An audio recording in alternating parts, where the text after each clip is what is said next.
Welcome to Baby Stephen A's world. Yo, it's Jazzy Jazz with EURweb.com Spotlight. Now, you can't say sports without saying ESPN Stephen A. Smith. I got him in the house. Now, one thing that man got a lot of is opinions. We're going to get some of those. And he spills the tea on dating. Come hang out. Hey, it's Jazzy Jazz. Welcome to Lee Bailey's EURweb.com Spotlight. So excited to have the one and only Stephen A. Smith in the building. Everybody hangs on his every word when he talks about sports. The blasphemous bad boy himself, Stephen A. Smith, welcome. Hey, how are you? How's everything going, Jazz? Everything is going great. So I understand you've got a new show that everybody is checking out. Tell me about it.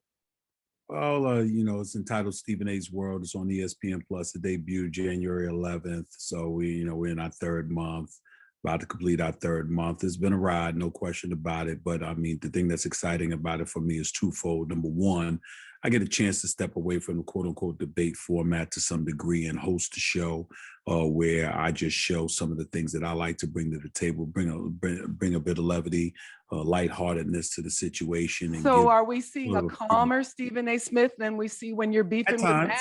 At times, at times I have, bring different characters into the equation and all of that stuff. But I'm really just about celebrating the people that I bring on, still talking about sports because it's still ESPN.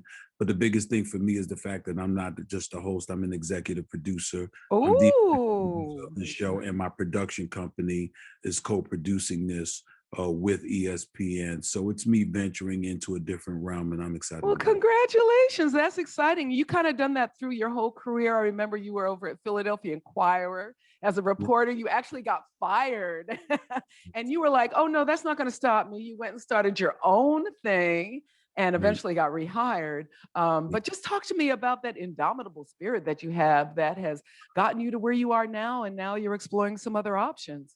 I had an incredibly strong mother who bust her tail and did for the mamas. She could to raise me and raise my sisters and everybody. And she's the greatest woman I've ever known. She instilled a spirit in me that says that, you know what, you don't give up. You expect to get knocked down. Yes. But it's not about getting knocked down. It's about staying down. Make sure that's not you. And that's never been me. There's been trials and tribulations I've endured, no question about it. Some of it has been my fault because there's a maturation process that has to take place in all of us. But in the end, I always knew that my positives far outweigh my negatives and that I was going to be all right now. I worked for. And that's the approach I had. Well, that's wise words for everybody. Okay, speaking of women, I hear you're single and you have a little thing on your show called Get At Me.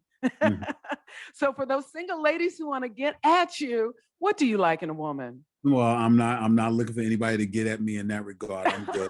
I'm in a relationship. I'm good. But what I will say is that I think that any of us, you want people who are honest. You want people who are sincere. Communication is incredibly important. Pleasure should never That's be so true. Pleasure should never be underestimated. If you ain't pleasing the one you with, why should the one you with want to be with you? So you got to make sure that you're prioritizing making other people happy and not just yourself, and making sure that, whatever you're involved with, it's something in it equally for the person that you're with as much as it's something in it for you. Now that's a beautiful thing. That's a beautiful thing. Two-way street. Too many times there's too many people thinking about what they get and they're not thinking enough about what they give. And my mother always raised me to be a giver first. And so I like your mama. That's the advice I would give. Well, do you have any preferences in terms of skin color, race, anything like that? I'm a Black man. So I am, I love all women. Make no mistake about it. Beauty comes in all shapes, colors, and sizes. But I make no apologies for the fact that my sisters will always, always, always come first. You hear that, sister girls? Okay, we love you. Yes.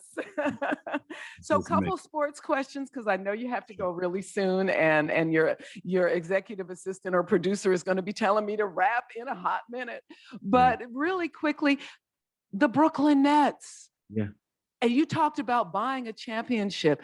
I mean, I just think it makes the game so boring when you have these super teams. What are your thoughts on that? Well, they weren't. Listen, Kevin Durant is a superstar. Once he comes back healthy, I think that the Brooklyn Nets will win the championship. And when I was talking about necessarily buying the championship, I'm thinking along the lines of Blake Griffin and LaMarcus Aldridge. They're two individuals who were once cornerstones of franchises in Portland and LA with the Clippers, respectively. And they never they're very good players and good guys, but they never reached that pedestal. But then to sit up there and at age 35 and 32 respectively, and to just say I'm gonna be a fourth or fifth option and sign on with a team that's the prohibitive favorite to win it all, I just say to myself, come on, guys, y'all could do better than that. That's all I mean by that. But I'm certainly not talking, I certainly wasn't talking about Kevin Durant, James Harden. Yeah, no, he's a Irving. superstar.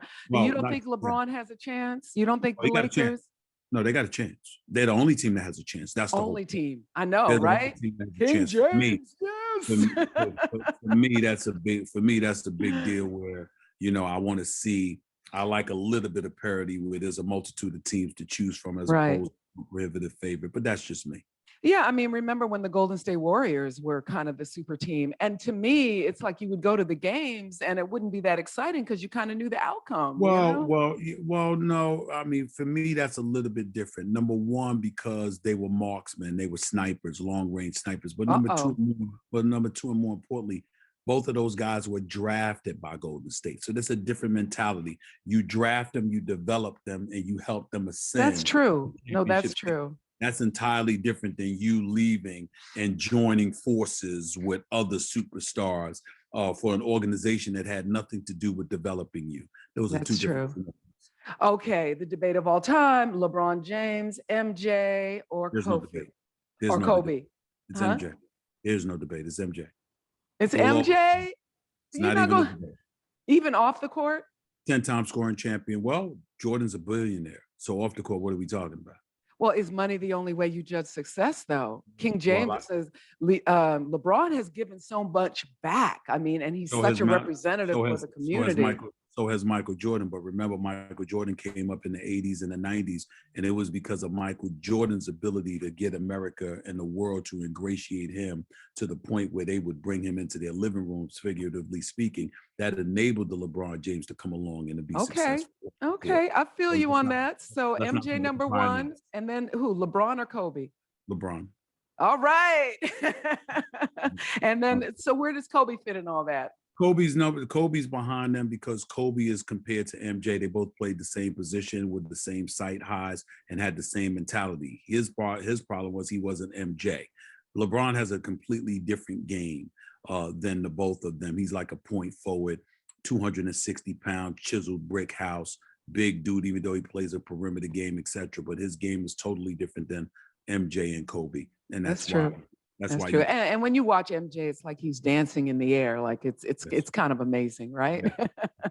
Okay, I know you got to go. One last question. Two last questions, real quick. Sure. Your favorite color and your favorite food, and tell us one thing that nobody knows about the great Stephen A. Smith. Something blasphemous, to use one of your favorite words. I would say my favorite color. I love green.